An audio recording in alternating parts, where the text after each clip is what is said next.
কারাগারের উঁচু প্রাচীরের ভেতরে বন্দী ছিলেন জুয়েল হাসান সাদ্দাম। বাইরে তখন তার পরিবারে নেমে আসে নিঃশব্দ এক ট্র্যাজেডি। যে স্ত্রী আর 9 মাসের শিশুকে রেখে তিনি জেলে ছিলেন, সেই ঘরেই একসঙ্গে থেমে যায় দুই প্রাণের স্পন্দন।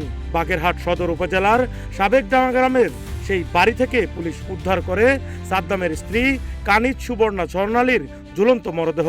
ঠিক পাশেই পড়েছিল তাদের 9 মাস বয়সী শিশু সন্তান নাজিমের নিথর দেহ।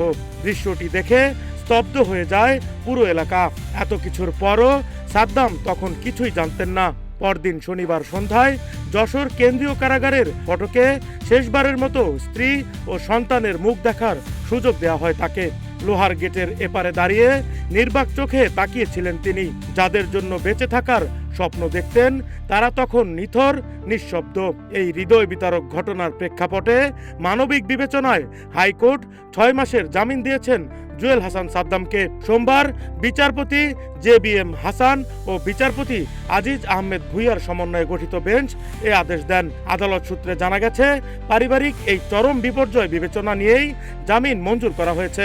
2025 সালের 5 এপ্রিল গোপালগঞ্জ থেকে গ্রেপ্তারের পর দীর্ঘদিন যশোর কেন্দ্রীয় কারাগারে বন্দী ছিলেন সাদ্দাম। মুক্তির আদেশ পেলেও তার জীবনে আর কিছুই আগের মতো নেই।